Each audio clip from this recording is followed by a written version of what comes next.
ರಾಜ್ಯ ಸರ್ಕಾರ ಏನು ಮಾಡಲಿಕ್ಕೆ ಹೊರಟಿದೆ? ಮುಖ್ಯಮಂತ್ರಿಗಳ ಮಾತು ಕೇಳಿದಂಥ ಸಂದರ್ಭದಲ್ಲಿ, ಮಂತ್ರಿಗಳ ಮಾತು ಕೇಳಿದಂಥ ಸಂದರ್ಭದಲ್ಲಿ ಈ ಜಾತಿ ಜಟಾಪಟಿ ಎನ್ನುವಂಥದ್ದು ಯಾವ ಮಟ್ಟಕ್ಕೆ ಬಂದು ನಿಲ್ಲುತ್ತೆ ಅನ್ನಲಿಕ್ಕೆ ಇದು ಬೆಸ್ಟ್ ಎಕ್ಸಾಂಪಲ್.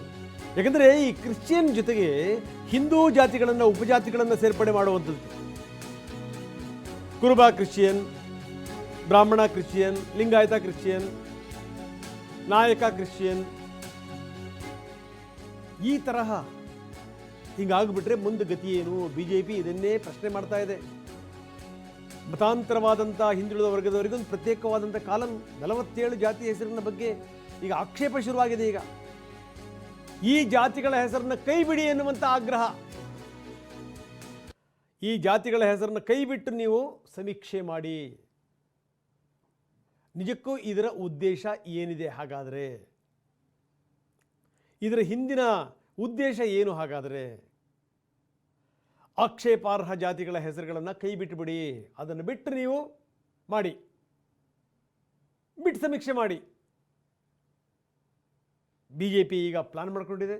ಇದೇನೋ ಹೊಸ ರೂಪವನ್ನು ತಾಳುವಂಥ ಸಾಧ್ಯತೆಗಳಿದೆ. ಯಾಕಂದರೆ ಮುಖ್ಯಮಂತ್ರಿಗಳು ಹೇಳಿದ್ದು, ಇಲ್ಲಿ ಯಾಕೆ ಹೋದರು, ಯಾಕೆ ಹೋಗ್ತಾರೆ ಧರ್ಮ ಬಿಟ್ಟು, ಇಲ್ಲಿ ಪ್ರಾಧಾನ್ಯತೆ ಇಲ್ಲ, ಇಲ್ಲಿ ಅದಕ್ಕೋಸ್ಕರ ಹೋಗ್ತಾರೆ, ತಾರತಮ್ಯ ಇದೆ ಇಲ್ಲಿ ಅದಕ್ಕೋಸ್ಕರ ಹೋಗ್ತಾರೆ ಅನ್ನೋ ಧಾಟಿನಲ್ಲಿ ಮುಖ್ಯಮಂತ್ರಿಗಳು ಮಾತಾಡಿದ್ದು. ಇದೇ ಮಾತನ್ನು ಕಾನೂನಲ್ಲೇ ಇದೆ ಅನ್ನುವಂಥ ಮಾತನ್ನು ಮತ್ತೊಬ್ಬ ಮಂತ್ರಿ ಹೇಳಿದ್ದು. ಮುಖ್ಯಮಂತ್ರಿಗಳು ಹೇಳಿದಂಥ ಮಾತನ್ನು ಪ್ರಿಯಾಂಕ್ ಖರ್ಗೆ ಪುನರುಚ್ಚರಿಸಿದ್ದು. ಸಾಮಾಜಿಕ ನ್ಯಾಯ ಜಾಗೃತಿ ವೇದಿಕೆ ಮುಖಾಂತರ ಇವತ್ತು ಮೀಟಿಂಗ್ ಮಾಡ್ತಾ ಇದೆ BJP. ಹಿಂದುಳಿದ ವರ್ಗಗಳ ಶ್ರೀಗಳು, ನಾಯಕರು ಸಭೆಯಲ್ಲಿ ಭಾಗಿಯಾಗ್ತಾರೆ. ಸಭೆಯ ಬಳಿಕವೂ ಕೂಡ ಮತ್ತೆ 10 ಕಡೆಗೆ ಮೀಟಿಂಗ್ ನಡೆಯುತ್ತೆ. ಇದ್ಯಾಕೋ ಬೇರೆ ಕಡೆ ತಿರುಗುವಂಥ ಸಾಧ್ಯತೆಗಳಿದೆ. ಸ್ವಾಮೀಜಿಗಳು, ರಾಜಕೀಯ ನಾಯಕರುಗಳು, ಸಾಮಾಜಿಕ ಹೋರಾಟಗಾರರು ಎಲ್ಲರೂ ಕೂಡ ಇದರಲ್ಲಿ ಪಾಲ್ಗೊಳ್ತಾರೆ. ನೋಡಿ, ದೇವಾಂಗ ಕ್ರಿಶ್ಚಿಯನ್, ಜಂಗಮ ಕ್ರಿಶ್ಚಿಯನ್, ಮಡಿವಾಳ ಕ್ರಿಶ್ಚಿಯನ್,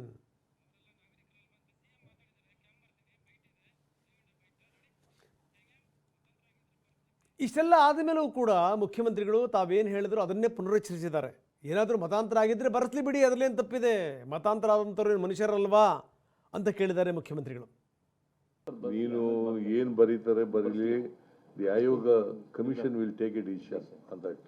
ನೀನು ಕ್ರಿಶ್ಚಿಯನ್ ಕನ್ವರ್ಟ್ ಆಗ್ಬಿಟ್ಟಿದ್ಯಾ ಅಂತ ಇಟ್ಕೊಳ್ಳೋಣ. ಕ್ರಿಶ್ಚಿಯಾನಿಟಿ ಮೇಲೆ ನೀನು ಕ್ರಿಶ್ಚಿಯನ್ ಅಂತ ಬರೀ. ಹಂಗ ಬರೆದ್ರೆ ಅವನು ಕ್ರಿಶ್ಚಿಯನ್, ಕುರುಬ ಅಂತ ಬರ್ಕೊಂಡ್ರೆ ಕ್ರಿಶ್ಚಿಯನ್ನೇ ಆಗಿರೋದು, ಅವನು ಕನ್ವರ್ಟೆಡ್ ಕ್ರಿಶ್ಚಿಯನ್. ಮುಂದುವರೆದು ಮಾತನಾಡಿದ್ದಾರೆ. ಅಂದರೆ ಈ ಅಸಮಾನತೆ ಜೊತೆಗೇನು ಅಂತಂದರೆ ಈ ಜಾತಿ ವ್ಯವಸ್ಥೆ, ಅದರ ಬಗ್ಗೆನೂ ಕೂಡ ಮುಖ್ಯಮಂತ್ರಿಗಳು ಮಾತಾಡಿರುವಂಥದ್ದು. ಏನು ಹೇಳ್ತಾರೆ ಬನ್ನಿ ನೋಡೋಣ. ಯಾರು ಕನ್ವರ್ಟ್ ಆಗಿದ್ದಾರೆ ಆ ಜಾತಿ ರೀ. ಈಗ ನಾನು ಹಿಂದೂ ಇಂದ ಮುಸಲ್ಮಾನ್ಗೆ ಕನ್ವರ್ಟ್ ಆಗಿದ್ದೀನಿ ಅಂತ ಇಟ್ಕೊಳ್ಳೋಣ. ನಾನು ಆಗಲ್ಲ, ಉದಾಹರಣೆಗೆ ಹೇಳ್ತಾ ಇದ್ದೀನಿ. ಹಾಗಾದರೆ ನಾನು ಇನ್ನು ಮುಂದೆ ಕ್ರಿಶ್ಚಿಯಾನಿಟಿ ಅಲ್ವಾ, ಕ್ರಿಶ್ಚಿಯನ್ ಅಲ್ವಾ? ನಮ್ಮ ಸಮಾಜದಲ್ಲಿ, ಹಿಂದೂ ಸಮಾಜದಲ್ಲಿ ಎಲ್ಲರೂ ಸಮಾನತೆ ಇದ್ದಿದ್ರೆ ಯಾಕೆ ಕನ್ವರ್ಷನ್ ಆಗ್ತಾರೆ? ಎಸ್, ಬನ್ನಿ, ನಮ್ಮ ಪ್ರತಿನಿಧಿ ಹರೀಶ್ ನಮ್ಮೊಂದಿಗೆ ಈಗ ನೇರ ಸಂಪರ್ಕದಲ್ಲಿದ್ದಾರೆ. ಎಲ್ಲ ಕಡೆಗೆ ಸಮಾನತೆ ಇದ್ದಿದ್ರೆ ಯಾಕೆ ಹಿಂಗೆ ಆಗ್ತಾ ಇತ್ತು ಅನ್ನುವಂಥ ಪ್ರಶ್ನೆ ಹರೀಶ್ ನಾವು ನೀವು ಕೇಳಿಸ್ಕೊಂಡಿದ್ದೀವಿ.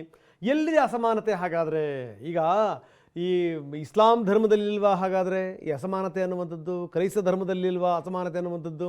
ಈಗ ಕನ್ವರ್ಟ್ ಆಗಿರುವಂಥವ್ರು ಅನುಭವಿಸ್ತಿರುವಂಥ ಯಾತನೆಗಳೇನು, ಅದನ್ನೇನಾದರೂ ಸರ್ಕಾರ ಗಮನಿಸಿದೆಯಾ? ಯಾಕಂದರೆ ಎಲ್ಲೆಲ್ಲಿ ನೀವು ಪ್ರಾರ್ಥನೆಗೆ ಹೋದಂಥ ಸಂದರ್ಭದಲ್ಲೂ ಕೂಡ ನಮ್ಮನ್ನು ಪರಿಗಣಿಸಿ ಅಂತ ಕೇಳುವಂಥ ಸ್ಥಿತಿ ಇದೆ, ನಮ್ಮ ಭಾಷೆನಲ್ಲಿ ಹೇಳಿ ಅಂತ ಕೇಳುವಂಥ ಸ್ಥಿತಿ ಇದೆ. ಈಗಲೂ ಕೂಡ ಅವರ ಸ್ಥಿತಿ ಅಧ್ವಾನವೇ.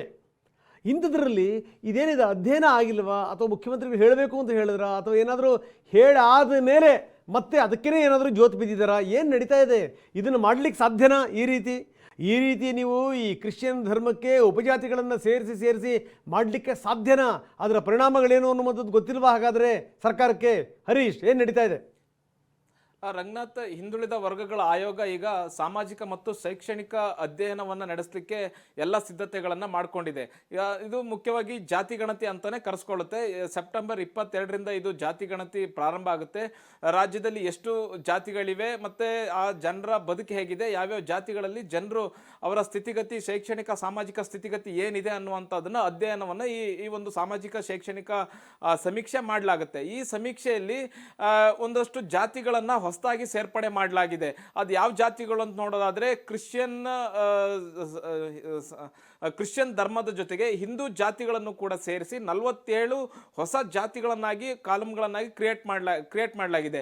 ಇದು ಈಗ ವಿವಾದಕ್ಕೆ ಕಾರಣ ಆಗಿರ್ತಕ್ಕಂಥದ್ದು. ಒಂದ್ ವೇಳೆ ಅವರು ಕ್ರಿಶ್ಚಿಯನ್ಗೆ ಕನ್ವರ್ಟ್ ಆಗಿದ್ದೇ ಆದಲ್ಲಿ ಅಲ್ಲಿ ಜಾತಿ ವ್ಯವಸ್ಥೆ ಮತ್ತೆ ಯಾಕೆ ಬಂತು? ಈಗ CM ಸಿದ್ದರಾಮಯ್ಯ ಅವರೇ ಹೇಳ್ತಾರೆ, ಹಿಂದೂ ಧರ್ಮದಲ್ಲಿ ಸಮಾನತೆ ಇದ್ದಿದ್ದೇ ಆದರೆ ಯಾಕೆ ಅವರು ಕನ್ವರ್ಟ್ ಆಗ್ತಿದ್ರು ಅನ್ನುವಂತಹದ್ದು. ಈಗ ಕನ್ವರ್ಟ್ ಆದವರು ಕೂಡ ಕ್ರಿಶ್ಚಿಯನ್ ಜಾತಿಯಲ್ಲಿ ಅದೇ ರೀತಿಯಾಗಿ ಜಾತಿಯಲ್ಲಿ ಗುರುತಿಸ್ಕೊಳ್ಳೋದಾದ್ರೆ ಅಲ್ಲಿ ಸಮಾನತೆ ಹೇಗೆ ಬರುತ್ತೆ ಅನ್ನುವಂತ ಪ್ರಶ್ನೆ ಕೂಡ ಈಗ ಕಾಡ್ತಾ ಇರುವಂತಹದ್ದು.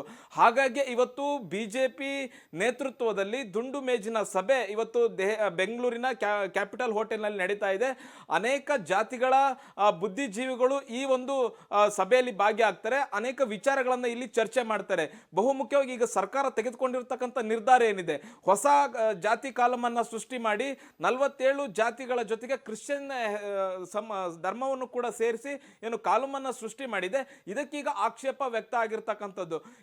ಇದೇ ರೀತಿಯಾಗಿ ಮುಂದುವರೆದ್ರೆ ಮತಾಂತರಕ್ಕೆ ಸರ್ಕಾರ ಏನಾದ್ರೂ ಕುಮ್ಮಕ್ಕು ಕೊಡ್ತಿದ್ಯಾ ಅನ್ನುವಂತಹ ಆರೋಪವನ್ನ ಈಗ ಬಿಜೆಪಿ ಮಾಡ್ತಾ ಇರುವಂತಹದ್ದು. ಒಂದ್ ಕಡೆ ಆರ್ ಅಶೋಕ್ ಅವರು ಹೇಳ್ತಾರೆ, CM ಸಿದ್ದರಾಮಯ್ಯ ಅವರು ಮತಾಂತರದ ರಾಯಭಾರಿಯಾಗಿ ಕಾಣ್ತಾ ಇದ್ದಾರೆ ಇವತ್ತು ಕರ್ನಾಟಕದಲ್ಲಿ ಅನ್ನುವಂತಹದ್ದು. ಹೀಗಾಗಿ ಮತಾಂತರಕ್ಕೆ ಎಲ್ಲ ಒಂದ್ ಕಡೆ ಅವಕಾಶ ಕೊಟ್ಟಂಗಾಗುತ್ತೆ. ಇಲ್ಲೂ ಜಾತಿಯಲ್ಲಿ ಗುರುತಿಸ್ಕೊಳ್ತಾರೆ ಹಿಂದೂ ಧರ್ಮದಲ್ಲಿ, ಕ್ರಿಶ್ಚಿಯನ್ ಧರ್ಮದಲ್ಲೂ ಕೂಡ ಅಲ್ಲೂ ಕೂಡ ಜಾತಿಯಲ್ಲಿ ಗುರುತಿಸ್ಕೊಳ್ಳೋದಾದ್ರೆ ಅದು ಹೇಗೆ ಸಾಧ್ಯ? ಮತ್ತೆ ಇದು ಮತಾಂತರಕ್ಕೆ ಎಲ್ಲೋ ಒಂದ್ ಕಡೆ ಪೋಷಣೆ ನೀಡಿದಂಗೆ ಆಗ್ತಾ ಇದೆ ಅನ್ನುವಂಥ ಆರೋಪವನ್ನ ಮಾಡ್ತಾ ಇದ್ದಾರೆ. ಇವತ್ತು ಬಹುಮುಖ್ಯವಾಗಿ ಮಹತ್ವದ ಸಭೆ ನಡೀತಾ ಇದೆ. ಬಹುತೇಕ ಜಾತಿಗಳ ದೊಡ್ಡ ನಾಯಕರುಗಳು ಇವತ್ತು ಸೇರ್ತಾ ಇದ್ದಾರೆ. ಒಂದು ನಿರ್ಧಾರನ ಹೊರ ಹಾಕ್ತಾರೆ. ಅಂದ್ರೆ ಒಂದು ಹಿಂದುಳಿದ ವರ್ಗಗಳ ಆಯೋಗ ಈ ಥರದೊಂದೇನು ಲಿಸ್ಟ್ ಅನ್ನ ಮಾಡಿದೆ. ಈ ಲಿಸ್ಟ್ ನಲ್ಲಿ ಏನೇನು ಆಕ್ಷೇಪಣೆಗಳು ಇವೆ ಅನ್ನುವಂತಹದನ್ನ ಸಲ್ಲಿಸ್ತಾರೆ. ಮತ್ತೆ ಹಿಂದುಳಿದ ವರ್ಗಗಳ ಆಯೋಗದ ಅಧ್ಯಕ್ಷರನ್ನು ಕೂಡ ಭೇಟಿ ಮಾಡಿ ತಮ್ಮ ಮನವಿಯನ್ನು ಕೂಡ ಸಲ್ಲಿಸೋರಿದ್ದಾರೆ.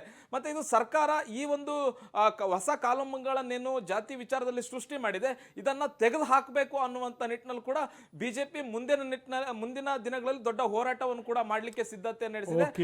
ರಾಜ್ಯದ 10 ಜಿಲ್ಲೆಗಳಲ್ಲೂ ಕೂಡ ಈ ತರ ದೊಡ್ಡ ಹೋರಾಟವನ್ನು ರೂಪಿಸಬೇಕು ಅನ್ನುವಂತ ನಿಟ್ಟಿನಲ್ಲಿ ಬಿಜೆಪಿ ಪ್ಲಾನ್ ಅನ್ನ ಮಾಡ್ಕೊಂಡಿರುವಂತಹದ್ದು. ಇವತ್ತಿನ ಸಭೆ ಬಹಳಷ್ಟು ಮುಖ್ಯ ಆಗುತ್ತೆ. ಇವತ್ತಿನ ಸಭೆಯ ಔಟ್ಪುಟ್ ಏನಾಗುತ್ತೆ ಅನ್ನುವಂತಹದ್ದು ಬಹಳಷ್ಟು ಕುತೂಹಲವನ್ನ ಕೆಳಿಸಿರುವಂತಹದ್ದು. ರಂಗನಾಥ್, ಎಸ್, ಧನ್ಯವಾದ ತಮ್ಮೆಲ್ಲ ಮಾಹಿತಿಗೆ.